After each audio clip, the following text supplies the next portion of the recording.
world as we know it. Quarantine. Quarantine. Hey, everybody, this is your podcast for Quarantine time. March 28th, 2020, a historical time in the world, historical time for the podcast. This is so fucking crazy, dude. How y'all doing?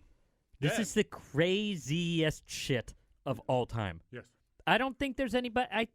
Well, look, there are all kinds of people who go through wars and have to leave their country and are like fucking immigrants. So us complaining about this is valid, but there are people who do. No, man, it is legitimately a historical point in time. Totally. And it's weird to be aware of it because, like, when this other historical stuff that happened during our life, like 9/11 or something like that, I was too young to really, like, you know what I mean? Like, to really, like, take it in or something like that. But now that I'm, like, in my 30s, it's like, this is happening, and I'm very aware that this is, like, a historical thing. You know what I mean? It's weird to be in it and then be aware of it. Yeah. Yeah. Yeah. Yeah. Yeah. I mean, You look, have nothing to add? I barely have have anything to add, which sucks because our podcast today is about quarantine and the coronavirus.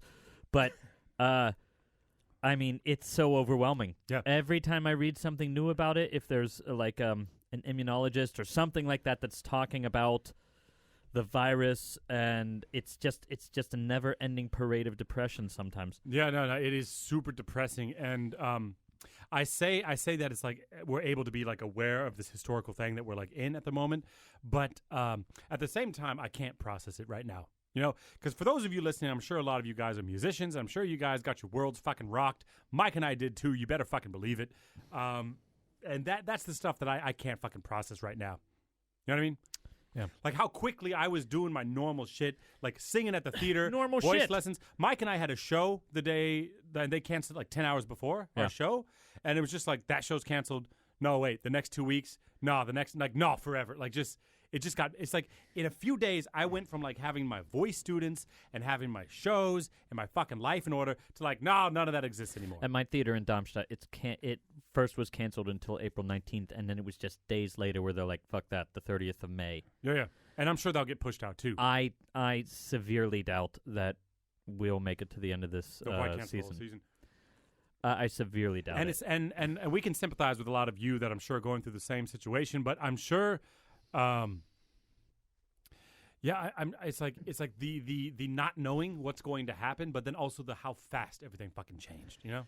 The quickness of it is what caught, I think, everybody off guard. Yes. Is that all of you were hearing things about this city, Wuhan, which most people had never fucking heard of Wuhan. Yeah. Wuhan is a city of 15 million people. Fuck.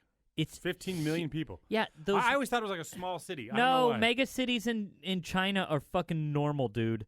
That's crazy. 15 million people. I have to check that. Yeah. You jam for a second because I got to check that. I just want to make sure that I'm right, but I'm positive that's right. I'm gonna hardcore jam then. So some of you might be following our Italian 24 song March Madness bracket. Yeah, there's a ray of sunshine for you. Yeah, we're bringing that into your lives. If you remember, last year we did singers, like modern singer bracket, and who won that? It was Diana Damrau. Diana Damrau won it. And so this year we decided to do the Italian 24 songs. And at the moment, we got Il Mio Bel Fuoco and Gial Sole del Gange going against each other. And it's pretty neck and neck. If Gial Sole del Gange does not win, I'm going to burn down the studio. But it's funny because I got actually a lot of things to say about it. One, Caro Mio Ben won yesterday by like 2 votes. And that's like over 1,000 people voting. What was it going against? Oh, Caro Mio Ben was against Amarilli or whatever. Yeah, that's okay. I get can't that. Remember. But like seriously, because when you look, it's like you just get the percentages. Let me look here. No, it was it's up against Vittorio Mio Core, but it was Amarillo Mia Bella. Yeah, it's like it was like 1,002, or it was like 600 to like 598 or something like that. The final vote on those. It's fucking crazy, man. It is fucking crazy. That's close. I'm disappointed in everybody because Che Fiero Costume lost. Yeah, it's crazy the ones that I'm like, no one will vote for this, that like almost beat things out, or the ones I thought would be landslides are not. Yeah, you know, totally. Okay, so this fucking sub. It's called. Here's the population in 2018 for Wuhan, right? They break it down to urban, sub-provincial, and then just a metro. That's all of those two combines. The urban is 8.8 million. Sub-provincial 11 for a grand total of 19 million people in that metro area, dude. Fuck. And you had not heard of it. Most people had not heard of it. You know what's crazy? Is like I read because I can only read so much about all this shit. Like I can only read a little. I know it's important and all that stuff. I know, and I'm doing my best to do my part. But in reading the scientific stuff, I don't do much. And one of the last things I read before I was kind of like, I need a break, was in 2007 or something like that. Someone was talking about like bats and Wuhan and coronavirus.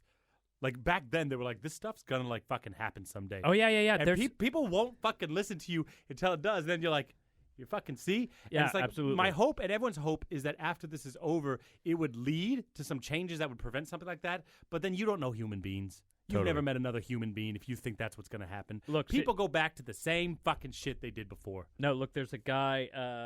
What the fuck was his name? Hold on one second. I'm getting it here. Which I hope there's changes, I have to say.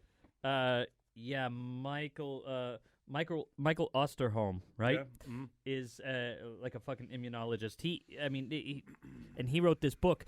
I think it was around 2007 or something like that. We might be talking about the same guy. Might be. I can't remember the name. Who was talking about like, look, this place where all these animals and humans are in such close contact. Yeah. It's going to happen. Yeah. It's going to happen, and it just fucking happened. You know what's funny is like he did that and said it, then it happened, but nobody will be able to relate, not to get too political, but no one will be able to relate something like this to like climate change or something like that. You know what I mean? That's true. They're not going to. Like no one will be able to take science that's happening now and be like, because that's the whole thing. That's the biggest thing about history is that history will repeat itself. You know what I mean? Yeah, absolutely. Look, I mean, it's because people, first off, people have fucking agendas, and they're sometimes more, they want to be right, or their side wants to win. That's right. They want to win more than they want to be right. Yeah, of course. You know? Of course. And we're seeing that so fucking much now. Look, we haven't talked about politics too much on this show, but Donald Trump made a fucking idiot of himself at the beginning of this thing. Yeah. Talking about, we've got 15 people, and that was kind of Bill Clinton. We've got 15 people. Yeah, you kind of got stuck in between. I can't really do Trump, so I'm not going to. He's like, we've got 15 people, and they're going to be getting better. Soon it'll be down to 0. Mm. Like, there are thousands of cases now, but the likelihood, because of the amount of testing that's happening in America, that the actual number of cases numbers in the hundreds of thousands is like 100%. Yeah, you can't know. You can't know. I mean, it's really fucked up, and it's really scary because the way it basically grows exponentially. It takes 2 days on average for a person with the virus to affect another person. So that's a half a person a day on average, right? At that rate, you're talking about total population infection within 45 to 50 days. Yeah, and that's insanity. Well, and that's the thing is like that this stuff has to be dealt with in the beginning. You know what I mean? Like in the first stages, there has to be some sort of system in place that people know how to act. Do you remember like growing up in America how we had like I don't know how it was at your school, but I had like a fire drill, like a bomb threat drill, an intruder alert drill. I was having drills every fucking week. Definitely a fire drill all the time, but like just drills. But as adults, that stops. But just like a random thought I had at the moment is like, you think that there'd be some sort of like, you know, like not like a drill, but like, what if there was just some sort of like, I don't know, like thing you had to read or something that was just like, if there's a pandemic, like because social distancing, kind of smart, isn't it? Yeah, but social distancing, which they've changed now, physical distancing, that word didn't fucking exist. You know, well, it might have existed in some sort, like in some circles. Yeah, in some circles of people who actually are prepared to deal with this. Yeah, but in standard human, it's like no. Like I didn't think about that. And like, yes, I saw the graphs and the bubbles. I've seen as much as you all have seen, and it's like, okay, it makes perfect sense. Yeah, it makes perfect sense that even just like lazily doing it is infinitely better than not doing it at all. Right. You know what I mean? And it's like, but I had never thought of that or heard it. But you think that like that would just be somehow we would be somewhat prepared. Well, look, as adults, you expect that if there is a place like the CDC, the Center for Disease Control, that they would have measures, that they would have those measures in place. And I'm not blaming them. Yeah. No, you can't blame them because this thing that the guy said, this Osterholm said, right? He said, this is like trying to stop the wind. Yeah. People need to stop talking about stopping it. Mm. That is not happening. Yeah. And the other thing that's not happening is having a vaccine that will be effective within a year and a half. Mm. I mean, there is... You have to test shit. Yeah, so there is actually one clinical trial that is starting to... that is going... that is underway right now. Mm. That's slated for 14 months. Yeah. And then after that, you actually start testing it like in the bulk of the testing happens in the second phase, not in the first phase. Yeah. But really, there are different ways, different kinds of vaccines that that are being tested right now, and it's really interesting. You know, you've always seen the picture of the virus that looks like it's got like this head and then like a screw down and then like legs. Sure. You've seen that. That is one kind of virus, but this one is the ball with the spikes, and those things are called protein spikes, right? Mm. The first company to be able to do this is an American company called Moderna, right? Yeah. And they are doing it in a different. Like normally, you'll either do a live virus or a dead virus that you inject into somebody. But what they're doing is, if you've seen the picture, it's that ball with the spikes on it. Those are called protein spikes, right? And they're individual for that virus. And what they do is they create these dummy cells with these protein spikes, and then your attack cells are trained to recognize that specific protein spike, and then they go after that, which is different than the way vaccines oftentimes work. It's super interesting, and I'm glad there are a lot of fucking smart scientists out there who might be able to help us out here. Yeah, but you're right. I mean, stopping it or vaccines happening soon is I think something people say to comfort themselves, but it's not a realistic thing that's going to happen.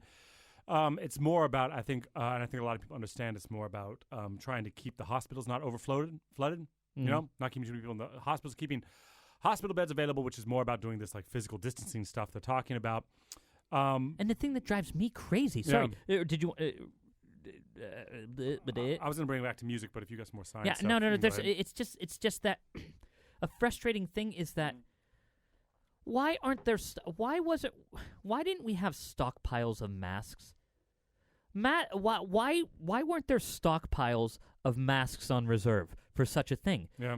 By the Center of Disease Control, that seems like something that could be done, but there's such a huge fucking shortage of stuff like this. Which, by the way, people walking around with masks, I get what you're doing. I get what you're doing, but that is not very effective. It's not very effective for not contracting the disease. Those masks are effective for when you are when you're potentially infected. But that's why a lot of people wear them. Yeah, I know, but a lot of people think that they're just not going to get it because of those masks, and that's not doing it. Yeah, that's not what they're designed for. Yeah, but it might stop you from touching your nose and mouth and stuff. Like, yeah, that's a point. But so does a fucking paper bag. Sure. No, I get it. I mean, why this stuff? It's so easy to look at this stuff retrospectively and say what should have been done. But it's like, if you've ever spent any time working in like a corporate chain, it's like you understand that like so many things get tied down bureaucracy and shit like that it just doesn't happen. Yeah, it's like one dude's job to like make sure that there's enough masks, and he's like, we got to stockpile masks, and someone's like, yeah, we're gonna do that, but like first we got to fucking work on this marketing campaign. Like, it's like this shit just doesn't fucking happen because of that. No, look, I dig it. I dig it. It's just a bit frustrating because if you're going to create something that, if you're going as a government to create a government agency whose job it is to think about what a pandemic looks like. Yeah. But you know what the problem is like, it's all about voting people into power that will do this stuff. But the whole problem is like, okay, America is run by the people, and you feel like all these corrupt politicians. But it's like what's depressing to me is when there is a pandemic like this, how many people do you see profiteering? How many people do you see hoarding fucking supplies? And it's like, how much are you going to blame the politicians for the way that you are acting as individuals? That's a good point. There's not like, yes, someone should have stockpiled masks. That would have been a good preventative measure. But who's buying the fucking masks? Why is there a shortage? It's all you fucking normal people. You know what I mean? Like, they could have stockpiled toilet paper and flour and stuff too, but it's like, you can't. The toilet paper thing, I don't get. No, but it's like, I get it. I don't get it, but I get it at the same time. But the point I'm making, just to wrap it up, is like you can't blame the people in power when it's like all of you fuckers doing it. Did you know that different countries different countries hoard different things. Yeah, like France was like red wine and condoms, right? Red wine and condoms. Or something like that, which is Can you hilarious. and the Netherlands was weed. Yeah. No Oh, joke. yeah. Weed was No, gone. there were like 200 people in line out the door. And Germany, yeah, the toilet paper thing happened here too, but the new thing is flour. You know about that? Yeah, I get that. The hoarding flour. Because I was thinking to myself, what are you guys going to eat the fucking toilet paper? You know, I go to the grocery store here. Yeah. No toilet paper, no pasta, but walls of fresh, beautiful fruit and vegetables go completely untouched by people. Yeah, because it's not about practicality. It's about this is all fear. You know, it's all fear. It's how people act when they're afraid, and you see people act differently when they're afraid. When it first started, you saw people that made light of it because that's how they deal with fear. Is like they have to make a joke. You know what I mean? And then you got like you see on the news that people are buying toilet paper. You're like, well, I got to make sure I have toilet paper. Like, I get why it happens. I'm not saying it's okay, you know, but it's like I get that like when like people start fucking buying too much of it, then I even in myself have that feeling of like, well, man, if everyone's gonna fucking like for weeks be buying this shit, you know what I mean? I better go get an extra thing of rice. You know, of course. And I then have that it's just feeling in me because there's a certain amount of just intelligent planning that goes into that. yeah, like, and it's a snowball rolling down the hill. It just Yeah. gets bigger and bigger. and it's fucking crazy. But people want to blame like politicians, but it's like. No. You got to self-police. And I wasn't saying that's what you're doing. I didn't mean it because I did come across that way, and it's not necessarily the politicians.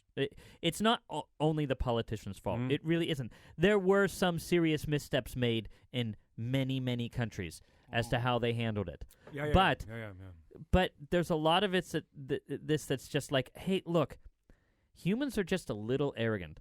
We think that we've got all this existence shit under control. No. And we so do not. No. Do you know it's estimated by scientists that this is no joke, Okay.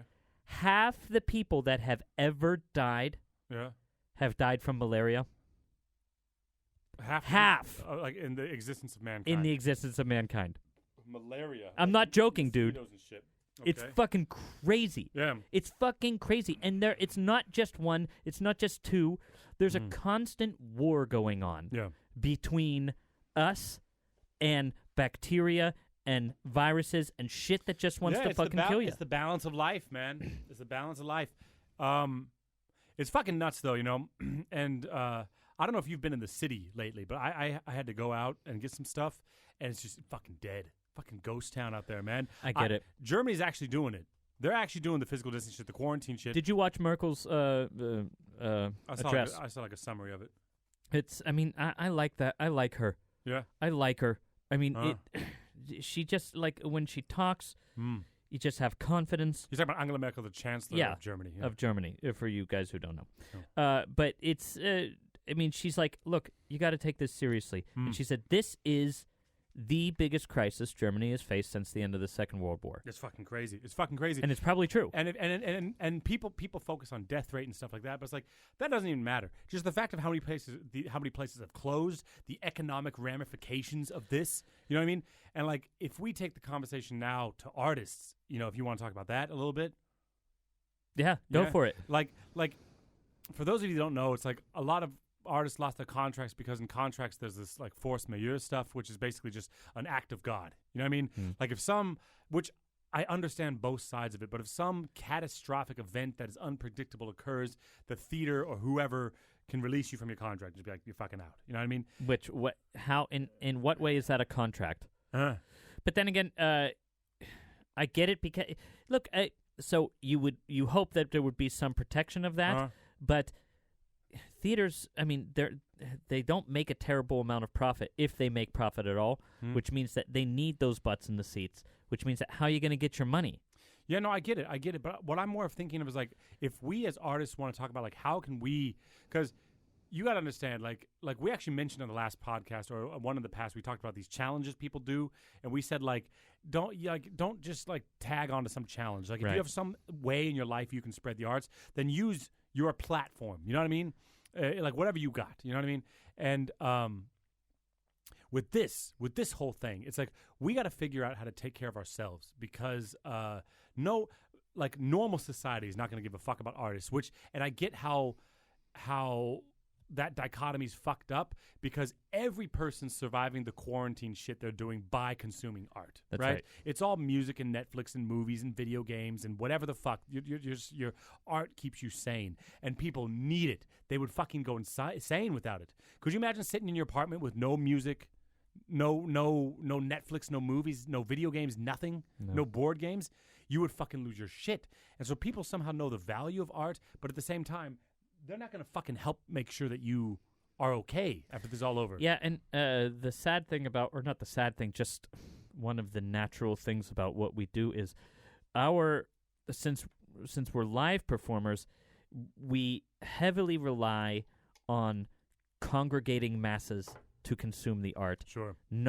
I mean, you and I are doing something different with the mini operas. Yeah. But we're not making not making the money that we would like to off of them, right?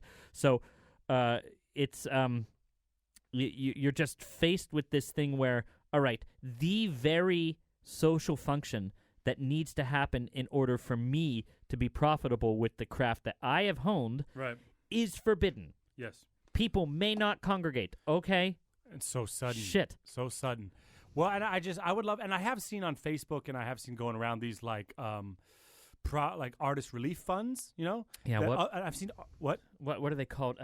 There's a couple of them. Yeah. But I've seen artists giving money to help other artists that are not as fortunate as them. Right. You know what I mean? Because there's some people that are like, okay, you know, it's like they just got paid for a gig or like whatever. They already had a digital voice studio like going or something like that. But a lot of people just got fucked. Just fucked. You know what I mean? It goes beyond. Fucked out of a lot of money. So there is the immediate thing, getting fucked out of money now. Yeah. Right? But I've always been fascinated by economics. Economics is totally fascinating, and there's a reason why. Like, the most complicated thing we know about is the human brain. We don't fucking understand it. It's complicated as fuck. But the second most complicated thing that we know about, that science knows about, is human economy. Yeah. Or I've heard people say that it's so unpredictable and so big and so exponential. Yeah. And dependent upon the choices of individuals. Yeah. That's why they don't call economics a science. Yeah. Because it's not. There are no real laws. That's what I was gonna say. Because the reason it's number 2 is because you come right back to the brain. Because it's a lot of decisions people make about money and stuff are like not logical or scientific, but it's more about like brain. Like fear caused a lack of toilet paper. That's right. You know what I mean? Not paper, not trees, not marketing, not supply and demand. No. Fear caused there to be a huge lack of toilet paper. How do you predict that? It's basically impossible. You can't. And to try to predict what the need. I mean, there are lots of people. I've been watching a lot because of quarantine. I've seen a lot more than I normally do of Facebook. Yeah. And I weep for my country sometimes. I weep for my country because of the Americans that I see talking with one another. Yeah. And how it is so fucking black and white. And the only word I got into a discussion with somebody yesterday about this, and the only word I could think of was uncharitable. Yeah. These people are uncharitable to those with whom they disagree. But it's like yeah. And I want to say that because like it's just that this whole fucking thing, like economics, which politics is a huge part of, is now such a political thing, but politicians aren't smart enough to understand the fucking economy. Economists aren't really smart enough to understand the fucking economy. Sure. So if that's the case, can't we be just a little bit understanding of what this of when somebody has a disagreement about how the sorry, I need a burp button. About how the market is supposed to fucking function or not, or whether there should be fucking government involvement in it or something. Like right now, we're looking at a world economic collapse. So that's what I want to say. People have lost money now. This could very well shut down a large percentage of opera houses. Yep. This kind of this kind of economic loss for an opera house to have to shut down the rest of their season is so devastating that it's not that we're looking at, oh, where am I going to get my money next week? Will I ever have work again? Yeah. Because the demand for singers is going to shrink, but the supply of singers isn't. No. I mean, it might a little bit, but no, I know what you mean though. Yeah, and that's why we've said it on the podcast for years though. It's like you gotta be adaptable, And there's ways to do other stuff. But you're right. The tagging on to the big opera house might not be the way to do it. And people often pigeonhole their vision of what they want their art and their music to be. Art will always exist. Like I said earlier, art has to exist.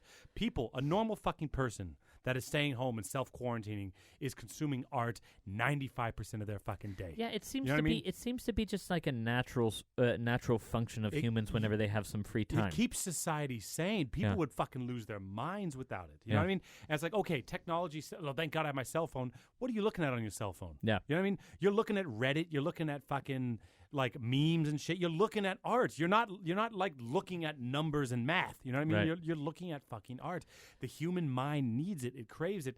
And there will never be a lack of demand for art, but it might change. And it might change for what you wanted it to be, your path. Because beyond the people that lost work, there's people that lost the chance to audition for their grad program. Yep. There's people that lost the concert that they thought was going to be their breakthrough, the next big step. Something that they sacrificed everything to get to just fell apart. It's like, and you gotta let go of the vision you had for it. You can't force it. You can't force it to fit that. You've got to for your own sake. Yes. It's now time to survive. Yes. Which means that you've just got to. I know it sounds corny, but you got to go with the flow. Yeah. You got to find out what people need and do that. Yeah. And like you're an opera singer and you love opera and you sub Bellini, but Bellini might not be in demand for a little while. Yeah, and you also need to fucking eat. Yeah. Yeah, you might have to look at what people need. People need stuff, but church has got a lot of money. You might have to do that circuit for a while. Be adaptable, survive. You know what I mean? You know what I'm saying? Oh, man, but I can't even believe we're going through this. It's nuts. It's nuts. I can't even perceive it right now. But I do, for all the negative shit you see, which is so many videos of people fucking fighting over toilet paper and shit. I've seen it all. But there's good. There is some good out there. Like I read this morning. I think I read it on Opera Wire.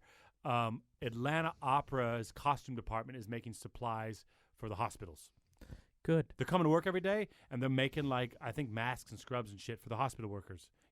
I saw a brewery that closed down, and they're now putting out, something like... hand sanitizer, right? Yeah, because it's almost the same as alcohol. Yeah, look, you add aloe vera. A lot of big-name alcohol producers are doing that now, and I think it's fantastic. And there was someone else I saw that also is producing, 2 million... masks a day for the medical people. So there are people. Elon Musk, Tesla is retooling to create ventilators, which, go figure, that's the one thing that is in huge demand in America. Ventilators. Everywhere in the world, the ventilators are why people are dying. We should talk about that because talk about what? That's our lungs are a big part of what we're doing as opera singers. If you don't die, so this is one of the things that's shitty about how people think about the virus. It's oftentimes thought of as an old person's disease. Yeah. Really? You're a singer. If you survive the disease, you can have irreparable tissue damage in your lungs. Yeah. Something that will be with you for the rest of your life. It's really, really crazy. It's so bad. Well, plus, and you got to watch out because even people that own fucking big web pages, a lot of people will push facts and information to make themselves comfortable. You know what I mean? But the thing is it's not a virus people understand. You don't understand. Well, they do understand a couple things. For instance, the tissue damage can have. What happens is there are 2 different kinds of response cells that come in, right? One kind of does this carpet bombing. Yeah. It's like, there's a fucking problem, and it just starts destroying cells indiscriminately, right? Oh, yeah. That's, of course, it's actually pretty effective in killing off the virus, but it kills off a lot of your healthy lung tissue, right? Sure. The other one targets specifically the virus, but a sneaky thing about this virus is that it kind of tricks those cells into thinking healthy cells are virus cells. Yeah. And it's fucked up. It's fucked up. You'll never fucking get it back. No. And so So like virus, it's a strain of a virus that exists. But the best, it's just like it's better to be safe than sorry. Just fucking be safe and stay inside. And it's not hard to do. It's not hard to do. You know. I mean, there's internet for days still. The internet hasn't shut down yet. And singers porn all over the place, dude. Just wank all night, try all to day. watch it all. Try to watch it all. And but for we the need singers, to get some lighthearted. No, we are. I'm going to turn it here. But the last thing I want to say is for you singers that are like trying to do online singing lessons or online diction lessons or online language, like that market's flooded. It's flooded. Don't limit your abilities and skill sets to music. It's what you do best, but it's not all you can do. There's other markets opening up. There's other things. Even Elon Musk is retooling. Yes. If he can, you can. Yes. And so don't. If you got to be a non-musician for 6 months, man, the wider you can make your skill set, and you look at my skills of what I can do, like really look, there's shit out there. The other thing is like, yes, art is an essential thing. Mm-hmm. It really, really is for humans to live happy, fulfilling lives. Yes. But right now, in an economic collapse, we're looking at a lot. We're looking at some other things that are essential just for daily survival. Yeah, art might not be. If you can help some way by, I don't know, taking like if there's an industry that needs some workers, take that pride off and just go do it. Yeah, do it. Like there's a lot. If you need the money, why not? They're like whenever something else collapses, something else grows. Yeah. And so like of course there's all these industries like truck driving and medicine and stuff, which are just they don't have enough fucking workers to even survive, but. You have all these dinosaur companies, all these dinosaurs trying to fucking digitalize themselves. Yeah. You know what I mean? Be proactive. Like, if you're good with the computers, if you're good at setting up a digital meeting, it's like you can sell this idea to people. Look, if you're good with computers, you're writing your own money. You're basically printing your own money. But no one's gonna come and ask you if you can do it. Yep. You gotta write an email and be like, "Can I help you set up?" Not everybody's as good as you at this kind of stuff. Jared is particularly good at saying like, "This is my talent. This is how I'm going to use it." Well, you got to find the demand, and it's like, if you're like, fuck, man, I wanted to fucking sing the Verdi Requiem, man. Like, yes, it fucking sucks. I lost shit, too. I lost some big shit I was excited about. Mike and I had a big project. We're not sure if it's going to happen still. We've been working on it for a year. That bums me out. Well, I don't know, but it was a huge fucking project, and it might just be gone. And I want to come back to it. But it might take 6 months off. Anyway. Well, before I do that, what are you doing, man? What are you surviving quarantine? Okay, is it just I've got rampant masturbation? No. With so many people in our house. So like, okay, here's one.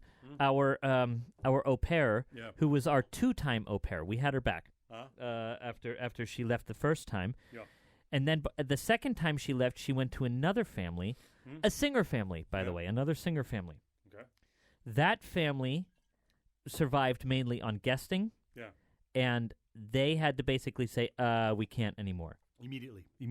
And within a couple days. Within a very, very short amount of time. So we invited her back, but like I said, she's basically family to us, but it is nice. It's wonderful having her back. That's why I can record this podcast today, because she's helping us out with the kids. Right. But our house is a little eng right now. Yeah, a little tight, a little full. And I get that. It's fine. That's like, in these sorts of situations, you cannot expect the normal, right? Adaptability. But I meant all podcasts, man. I meant to say this. This is what I meant to say by that. I can't. My jack off rate has gone way down. Fuck, dude. There's more. When there's more population density in the house. Yeah. You gotta find. You can't find that particular corner, and the bathroom is occupied. Man, I'll leave. I'll leave like 5 minutes early today. I'll give you, the studio. We got this fast internet now. No. Seriously though, it's the other day we on the weekend. Yeah. We had never spent so much quality family time together. We just decided, fuck it, let's shut everything off and play games and draw, and we all drew, and we did whatever we wanted. It was amazing. Silver lining, dude. Silver lining. You gotta keep your chin up. You know what I mean? Like, a big part of surviving is just not dwelling on the things you can't change. Fucking be hopeful. And like, again, just to go back to what we talked about earlier about singers and their skill sets, it's like, man, a big part of singers is I'm going to force this word down people's throats today, is adaptability. As a singer on stage, they say, no, don't do it like that. Do it a different way. Yeah. You know what I mean? Most people don't have to do that. And you are adaptable. You know what I mean? Give up your fucking vision of what you thought it was going to be and fucking adapt. Adapt to the situation, which is a skill you already have. Believe in yourself, baby. That's actually humankind's big thing. That's humans. Humans We're are adaptable. Adaptable to environments that are not necessarily ours. I mean, there are people up there are native people living in fucking like the highest reaches of Canada. Yeah. Why? I don't know, but that's where they fucking ended up, and they're fine, and they did a good There's job. People living in minus. I saw this documentary of these people living in the coldest place in the world, where it's minus 50 like all year round. And you're know like, what I mean? why? Yeah, they the just fuck are you doing? Because they're used to it. You get used to it. But as singers, it's like we talked about it, I think, on the last podcast. I'm talking too fast today, but I'm fucking amped up. It's like you stand up there in front of a room full of people, and people criticize the shit out of you, and you adapt, and you get through it. You get through that rehearsal, and that's a skill you can fucking use, man. Yeah. Have your cry. Have a weekend where you're in the fetal position, fucking like jacking off with your tears and shit. But then dust yourself up and get back up. Get there, back man. up. Get back Mike, up. Let's talk about some positive shit, huh? All right, we got some goodies for you today. We're gonna talk about some sponsors right now, and then I got a special surprise for you later. So just hang in there, okay? It sounds like we're going to commercial right now. We're going to commercial. No, so Mike, you got a couple seconds. Oh my God! Wait! How many are there? 3. You see him? Okay. We did this one last time. No. Are you sure? I'm positive. Yeah, last time All right. was Lottie Heckman and Oh yeah. Anthony Bentz or something. Okay, like that. cool. I'm down. We have new sponsors today. Come on, man. Get the voice. Parker Fun Houghton and mark it in your calendar, Godman. And then we've got the Christopher Willoughby. Willoughby. Well, I'll be damned. Oh, boys. Thank you. Okay. Thank you, guys. Let me get that here. You I always like read to them read once. clearly Yeah, after of course. shenanigans. Parker Van Houten. Houghton for a squotin'. if the van's a hootin', don't come a tootin'. What the fuck is I don't going know. on? Mark Godman. You're a god, man. And then Christopher Willoughby. Willow be damned. Willow. Listen, the three of you have no idea. Like, we are grateful for all of our sponsors, but right now, the fact that you people are still helping us, because it's hard. It's hard for everyone, but you better fucking believe it's a hard time for SDAO. We were pushing all this year for growth. Cameras, microphones, supplies, new computers, internet, studio. And then just wham. Listen, this sounds like a shameless thing to say because we are not one of these people who are just profiting shamelessly on the crisis. But we can help you out. If you want more content, the content we're able to put out is directly linked to the amount of sponsorship we get, to the amount of income we have coming in, because we are. I don't know if you guys know this. We're throttled by the amount of data we can upload. Yes. And we recently were able to increase that amount of data by how much a month?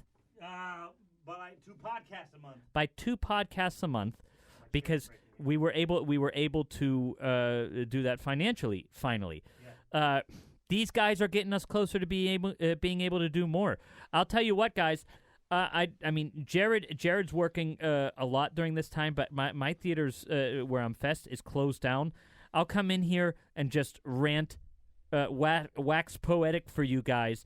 If you can increase this megabit thing or a megabyte thing that we have every month, I'll quarantine. I'll sex, drugs, and opera your quarantine the Truman up Show. like a motherfucker. We'll Truman Show the studio. Yeah. 24-hour live stream. Oh my God, I would do that.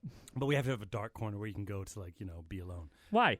That's not how it works. Did Truman ever have a? Yes, the camera would pan away every time they fucked. They talk about it in the movie. They're like in the bar. They're like, I hate how the camera pans away like every time they get into it. You know what I mean? She was the actress fucking that guy, pretending to be his wife. That was a dark fucking show, man. It was dark. That was dark. But okay, I want to get there, but I want to finish this. Look, the other way you guys can help us, of course, is going to YouTube. We've had a little spike in YouTube subscriptions. Yep. But again, this is like one of the easiest things you can do for us. No, it's is true. just go. Everybody has a YouTube account. Everybody has fucking Gmail. Just go and click on it. Yeah, if you don't know, you don't even need the bell. Just click on it. To monetize on YouTube, you need 4,000 viewing hours and you need 1,000 subscribers, right? Yeah. And we have the viewing hours easily because each thing we put out is an hour long. Most people are putting out 5-minute videos on YouTube, but we don't have 1,000 subscribers. And our goal is we're never going to put ads every fucking 20 seconds of the video, but we just want to throw one at the beginning that you skip in 5 seconds and like one at the end. That's right. And it's just a way of like just endure those 5 seconds, you know, and help the podcast out. So Mike's right. Doing that is a free fucking way. You can turn off notifications, whatever. But sponsors, listen. How often do you hear somebody say that? Just subscribe. Turn off the notifications. We don't care. We don't even care if you watch. Just subscribe. Just at this stage of the game, you know what I mean? But sponsors, you guys are really carrying Mike and Thigh through this period. You're carrying SDAO. You're making no, it you stay really alive. are. And Mike and I made we put out this mini opera really fast last week, the wash your hands thing, because we just wanted to put it out there because it's a message we believe in. Wash your fucking hands year round. Wash your fucking hands. Yeah, Jared wrote this before the corona came out. Yeah, we actually wrote this last year in like October, I think, but we just couldn't get around to recording it. And then when this happened, I was like, we got to film. Got to do it. Shit. You got to do it now. Get it out here. Now's the time. But that's share that, by the way, because that's a fucking public service announcement for people. Wash your fucking hands. Wash your fucking hands, you dirty, nasty fucks. But that's thanks to our sponsors. So I'm just gonna say you guys' name once more for you guys helping us: Parker Van Houten, Mark Godman, and Christopher Willoughby. Thank you guys, and thank you for everyone else that keeps sponsoring us through this time in this period. God, the amount of blogs and podcasts and Patreon shit popping up right now is crazy. It's crazy. I can't help but think that we had something to do with this. Yeah, of course. Yeah, by the way, talking about having something to do with something, now that I'm beer deep and kind of amped up, is have you seen how many choir brackets there are going around on Facebook of like Eric Whitacre songs, top 64, like going into 2? You serious? I've seen like 10 different ones. Where the fuck did you guys get that idea from, This is our second. God damn it. You hijacking sons of bitches. Well, whatever. Whatever, man. It's fine. I get it. It's okay. But hey, look, man, for you singers out there, you got to be fucking careful about spending too much time on social media during this time. The dangers. I'm soapboxing now, okay? Yeah, soap. I'm soapboxing, I'm gonna get dude. a beer while you soap. Okay, I'm not gonna lose any passion, dude. Give me another one, dude. I'm going 3 beers deep today. Fucking quarantini, dude. All right. For you singers out there, and you're fucking like putting on like social media things every fucking day, it's all right. But let me tell you about the dangers of social media, okay? One of the most dangerous things on social media is you will feel productive because you made some good-looking video that a lot of people fucking liked. But the thing is it actually often is not leading towards any bigger picture, towards anything. Do your blogs, do your social media shit, but you need to have a bigger picture in mind because otherwise you're just pissing in the wind, man. Do you know what I mean, Mike? Do you know what I mean? Were you listening to my rant, dude? Yeah, I was listening. Man, you're just full of helpful advice today. Are you being sarcastic? Am I saying some dumb shit? No, you're Tell saying me if good I'm shit. saying some dumb You're shit, saying man. good shit. All right. I got a surprise for you now, Mike. You can take a break here. This is good. We can both take a break. Okay. But listen, you I gotta pee real quick. Oh, come on. Fine. Go. No, you got to be here to listen to it. All right, I'm here to listen. No. You can go pee now, but then you got to listen when you come back. I'm here for you. Go. You gonna make it 20 more minutes? Yes. You sure? Yeah, fuck it. All let's right, man. let's get on this roller coaster. So, Fach Fiction. We got a Fach Fiction for y'all today, but this is a very special Fach Fiction. Okay. Oh, actually, I didn't load the music. Oh, what the fuck, dude? I loaded the Fach Fiction, but not the music. I don't want to do it now. I'll fuck it up. You'll fuck it up. All right. I can do it now. Hold on. No, put it in post. All right, I'll put it in post. I'll put it in post. Yeah, but usually we talk over the top of it. Yeah, all right, so I'll put the Fach Fiction fucking theme. Do you want me in to give post. you some? You want me to give you some sexy sounds to put over top? No, man. All right. That's the I can't remember how quarantine it goes. squirrel. Is the Fach Fiction? I can't remember how it goes. Oh, it's. Yeah, that's right. Oh yeah. No, now you're back to just the tip, dude.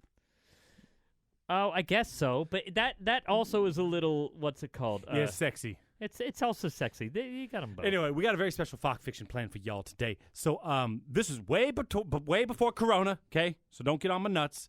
I met Rachel Duvall in person, the writer of Fach Fiction, the author of our Fach Fiction. I met her in Frankfurt, and I recorded a reading of a Fach Fiction with her in Frankfurt. I wonder what happened after you guys.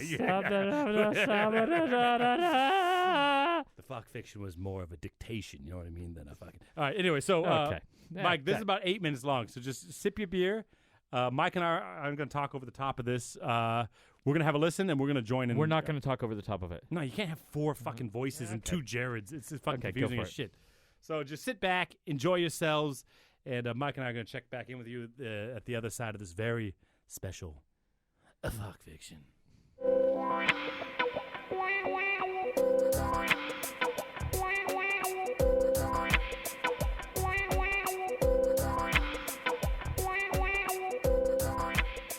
Hey, everybody, we're fucking in. All right, so as you may or may not know, I don't know how this is being added to the podcast. We're going to find out. But I'm here with Rachel Duvall. Rachel, say hello. Hey, friends. It's nice to hear a lady's voice in the podcast for a change. I know you've all been waiting for it, and the time has come. So this is going to be like when an author comes and reads their book to like the children, like at like some local event. Except this is like some smut for you dirty listeners. So you're welcome. Yeah. So sit back and enjoy the ride. Okay. All right. So this is called Duet for Baritone and Soprano. Is that the title? Is that right? That was the working title, but we'll go with it. I'll pitch some titles at the end. This is a little bit of a sight read. I'm sorry to have to say this face to face to you, but this is how it is. God damn you. So I'm going to be the narrator, and I'll be Lars. Okay. And I'll be playing the role of Angelica. Let me give you some tilt there. I want to make sure we catch your docile tones. Thank you, baby. Okay, you ready? I'm ready. Let's do this. She was in Frankfurt meeting the host of one of her favorite podcasts. No, I'm just... All right, let's do it. Here we go. Okay. I can't see my. Well, you got okay. I got to crack my phone, so I got to get here. Okay. Well, my equipment's fucked up, so we're sharing one mic. That's part of the problem here. Okay. It's very intimate, friends. So we're gonna be in and out. Well, you know. Okay, here we go. This is so great. The heat from the radiators hissed through the old rehearsal studios in downtown New York. Can we crack a window or something? Lars asked. He wasn't used to such a wildly inefficient heating system, and it infuriated him to let good resources go to waste. We can try, but these windows look pretty stuck, replied Angela, fanning herself with her score. Fuck, I always fuck up the names, okay? I'm sorry. Angelica, fanning herself with her score. The German baritone was in New York for 2 weeks, having just signed to a new roster, and his agent had booked a big concert with their star soprano to introduce him to the New York scene.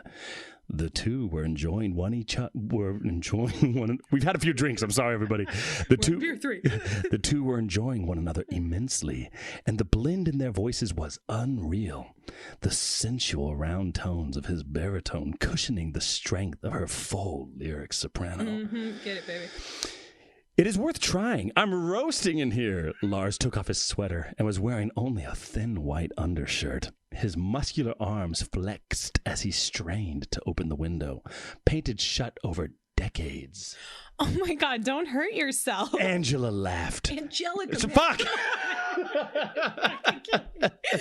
I'm sorry. These 50 Shades of Grey's names are always fucking hard for me. Angelica laughed. It's actually a Handel reference. Okay. Fuck. I see it's deep. It's got depth, like Lars is about to. Angelica laughed, clearly enjoying watching him struggle. No, I'm good at these sorts of things. Lars strained some more, rolling up his T-shirt sleeves even more, and goofed around, making Angelica laugh. Listen, don't switch careers. She giggled. Wait, it's Lars again. And risk not singing with you? Never. He hadn't had this much fun rehearsing something in years. I guess our pianist is late. She was supposed to be here 10 minutes ago. Lars's phone pinged. It's her. Oh, she says the train broke down from a burst water main pipe on the Upper West Side. This really happened. Half the subway is down. Shit. she won't be able to make it. Oh, no. Ah, fuck. I really wanted to get this solid today. I'm feeling nervous about these transitions. Yeah, me too. I guess you're going to have to suffer through me playing it for us then. I didn't know you played. Yeah, but I'm not very good, so no judgment. It's okay. I just really want to try and get these tough spots. Okay, let me see. He began to play the opening bars to the piece written for them by the American composer. No, by the star American composer. I meant to edit that. That's His fingers effortlessly navigating the piece. Excuse me, not very good. My ass, you're fucking great. Lars began to sing his part, and she came in right under, reading over his shoulder. She messed up the rhythm a page in. Ah, fuck, I hate that part. It's 5 beats on that note, not 6. Why does he write it like this in so many meters? I hate that. She leaned closer to see the music better, her face only inches from his. I know it's stupid. This whole thing could be written in 6/8, and it would make so much more sense. Just feel it in 6 like this. He played it again, and she marked her line. He pointed to the score. Right here, if you feel these in groups of 3 rather than 4, it makes more sense. Oh, that's helpful. Oh, fuck, it's hot. Angelica took off her... Angelica, right? Times the jar. Took off her sweater, and the baritone tried to look away as her undershirt pulled up with it. She was so beautiful. Okay, let me try it again. She put her knee up on the bench next to him, feeling the heat of his body as he played. Yes, that's it, he said as she sang it perfectly. Do it again, he demanded with a smile. She laughed and did it again. One more time without looking, he said, and she sat down on the bench next to him, facing away from the music. Perfect, again, he called before his next entrance. They finished the piece without any mistakes. I like rehearsing with you. She looked in his eyes and let herself hold his gaze longer than usual. Me too. You just feel it in 6, like that. Lars trailed off, his eyes flickering from her lips and back to her eyes, searching them for permission. It's really hot in here. You're sweating. Angelica mumbled, trying to keep herself together. She reached for his face and traced a bead of sweat, letting herself run her fingers into his hair. Is this okay? The baritone leaned into her hand and smiled. Her touch was firm and gentle, just like the voice he had been falling in love with over the last 10 days. Yes. He pulled out. No. Sorry. He reached out and put his hands on her hips, pulling her into him as he began to kiss her, gently at first, then stronger, passionate. Angelica wrapped her legs around him and felt herself get lost in the moment as he laid her down on the piano bench. I'm really glad that water main broke. Yes! So this has been a very special edition of Fach Fiction. I have to say, it's different than when I read it by myself. You bring some extra sauce to the equation. And I'm actually like kind of disappointed with myself because I've been really trying to create like strong female characters because I'm like a fucking New York girl or whatever. Mm-hmm. And like you talked a lot more than I did, even on the character lines. Well, because I was a narrator. No, even the character lines. What? Like Lars talked more than Angelica did. Something to work on for next time. It's true. Also, people, listen. We've said it on the podcast, and by we I mean Jared has said it on the podcast. Fucking hell. But seriously, send me your ideas for these because, like, I just come up with them in my like fantasy land. Actually, we've never said that on the podcast. You have. No, we've told people to send us their Fach Fiction. I'm sorry. Send Rachel Duval or send us. You can send it to Jared and he'll send it to me. Like, it doesn't fucking matter. Like, send me your ideas, people. Yes. If there's some sort of like situation that you're like, oh my God, I just wish there was some sauce for this. Or if you're in a situation. That would be the best. Yes, and give your real names and just give us free license to fucking... Don't give your real names, people. Make up names from operas. That's what I do. Angelica, by the way, is a reference to Orlando by Handel. Angela is a reference to a character from The Office, a popular sitcom in the early 2000s in America. I thought you were going to say one of your ex-girlfriends, so there you go. Anyway, this has been a very special reading of Fach Fiction. Thank you, Rachel Duval. Say goodbye to the lovely people. Hit me up, people. I guess meeting people here on the podcast is specifically Jared. Mike, don't get so jealous, man. I'm a little jealous. Mike, I'm a little jealous. Her with her chocolatey baritone voice. I tell you, man, I was able to reach new depths. Just the amount of just having the fair. Hey, Rachel, just remember that line. I was able to reach new depths. No, that is oddly subjective. It was a good time. I don't know who the host was of that situation. We just met, but it was a grand time, man, out in Frankfurt, the rainiest day of the year. Definitely with Angelina on the thing, and it's really good. Angelica? No, Angelica was it? Yeah, see, I'm fucking him up too. You fucking do it, man. I'm fucking him up too. Nah, man, it was just good to have a lady's voice on the podcast for a change. Actually, her voice was so low it kind of was just a substitute for my voice. Yeah, she was kind of dipping into your range there a little bit. Nah, it was a fun thing to do, man. Whatever. It was all right. God damn. I don't know about you, man, but I'm sure you're all doing the same shit. I once the self-quarantining started, I got my fucking hand weights, okay? I was like, I'm going to fucking do this and this. No, man, I've just been drinking beer from 9 in the morning till 9 p.m. every day. Basically. You know, I'm in there and I'm like, Which really, you should be saving that beer money for canned goods and zombie apocalypse. Yeah, but it's there. I'm not going to buy more beer. Maybe not. I don't know. But the beer's there. Might as well dip in. Might as well dip. Dip the tip. All right, let me see if I got anything else. Otherwise, we might be ready to wrap this shit up. You got anything you want to say, Pegsies? No, people, look. No, then you're going to say something. Stay, for real, this quarantine thing is a real thing. And America is oftentimes about just, being for yourself and individualism. I get that. Like I said, I lean more libertarian than anything, but this is something where we have to have solidarity. And I like being in Germany for this because Germans feel solidarity a lot. Yeah. And just think about yourself, think about other people, and just stay the fuck inside. If you don't have to meet somebody, don't. Yeah, and there's lots of reasons for it. If protecting the weak and the old people is not a good enough reason for you, or the fact that we don't know about it's not a good enough reason for it, then man, at least stay inside so it's over faster so we can rebalance the fucking economy and get back to singing. Right. That for me as a musician is an inarguable reason to fucking do it. Right. Just stay the fuck inside so we can all go back to work, whether you believe in it or not. Just fucking do it. Plenty of plenty of music to learn. Yeah. What, have you learned it all? No. Find a fucking role that you like well, and that's just what I was saying go and do earlier. it. Don't get too into everyone seems to be starting social media things, starting a blog and doing this.